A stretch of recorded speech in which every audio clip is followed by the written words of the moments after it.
Hello, this is Gundam Breaker, and today we will be starting a playthrough of Gundam Breaker 3. The playthrough will be covering the main story mode, and we'll be going over the customization options and ways to obtain parts as and when they become available. To start with, we've got to get through the tutorial stage, which starts us off by destroying some very well-known suits from the One-Year War. The Gym, the Gun Tank, and the Gundam. The starting suit is a well-balanced suit with easy to understand and a good reach and momentum. The starting weapons being the GN sword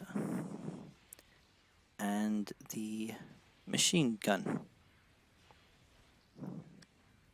It's easy enough to get a feel for the combat using these weapons, as they're pretty middle of the road with how they're used, and not too hard to get to grips with. Out of all the Gundam Breakers, this is easily the best starting suit out of the lot. To the side, the gauges include your health gauge with a picture of your suit's head. The small picture of a weapon next to it is your currently equipped sub-weapon. The small gauges on the other side are your EX moves. In this case, it's the sword one, cross slash, and a basic healing one. Get used to the healing one, it'll be quite useful throughout the entire playthrough. Below that is the weapon gauge for your ranged attacks. Using your ranged weapon will obviously deplete it, and then it'll have to recharge on its own from there. Around your health bar is a boost gauge. While you've got boost, you can perform more actions, like step dodge and boosts. Boosts can be used to cancel quite a few different attacks and reposition quickly. At the start, you will not have the boost to perform anything too complex. When you jump, it'll also deplete the boost gauge if you try and fly upwards. Right. In order to get new parts, you've got to break them off enemy suits.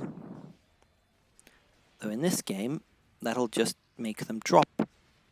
They'll just make them drop it in the form of little boxes. The boxes will contain a part that could either be one of a head, arm, torso, leg, backpack, melee weapon, or ranged weapon.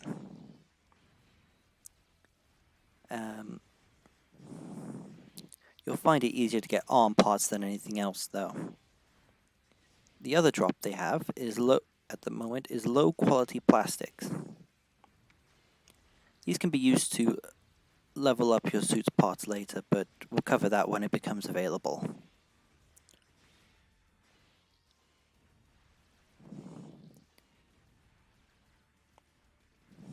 But yeah, other than that, that's it for the talking on this mission. So I will let the gameplay speak for itself.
And here we have the first player encounter, which are the ace units. Enemy ace units typically are more customized than the grunt variants, and tend to be quite a bit tougher. Though depending on how many of them there are, you can usually just wear them out pretty easily. Early on at least, a good option is to wear down, as you can see they have an extra bar below their health. A yellow, the orange bar. Once that bar needs to be depleted before they can be knocked around like a regular enemy. Once it is, you can pretty much just combo them to death quite easily once you get the hang of the game. Or you can fail miserably like I've done here. But other than that, they're nothing too special. Just treat them like tougher enemies and you'll get through just fine.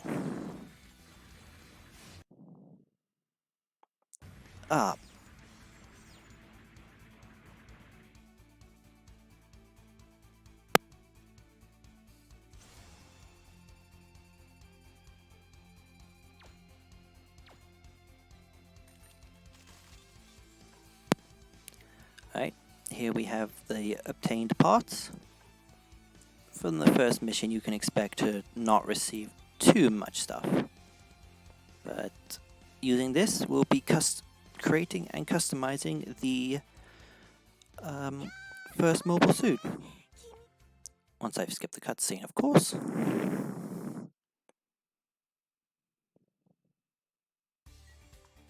Alright, here's the hangar. Here is where you will do various things. First thing you should do is adjust your settings to better suit you. This can be done by changing the camera, sensitivity, vibration, brightness, just audio settings, blah de blah. You know, typical things.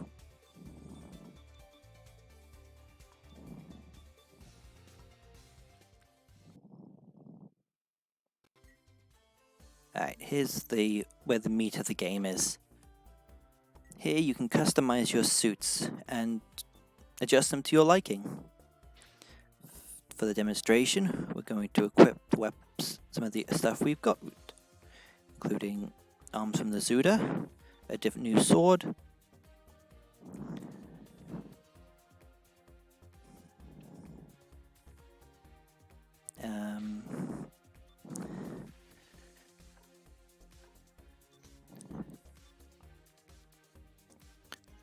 various leg parts, but yeah, towards the end of the game this list will be absolutely full of choices, but right now we'll just play around with what we've got. The EX action list depends on what you have equipped, and your options or sub-weapons change depending on your current suit. And now that we've got our monstrosity ready for deployment, we'll start with the next mission.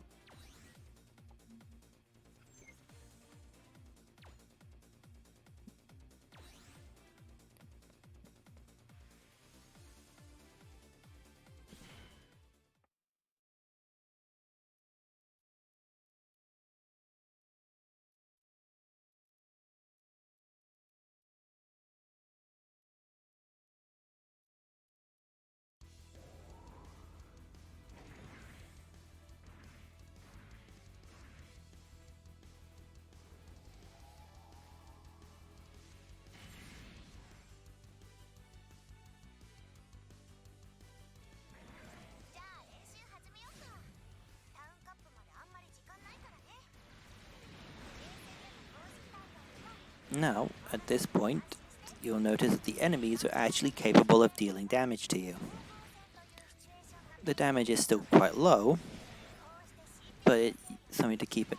You've now got to watch your health. The sub-weapon wrench can be used to restore your health, and like the healings EX action, it can be rather helpful. The sub-weapon equipped on this suit is the melee and Sturmfaust. By holding the sub-activation button, you can fire a Sturmfaust out. It's pretty easy to get to grips with. Once you've gotten into the meat of things, you can start combining your sub-attacks with your main weapon swings to do some rather nice combinations.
And there you have it, the end of the second mission, and of my first video with any sort of voice in it.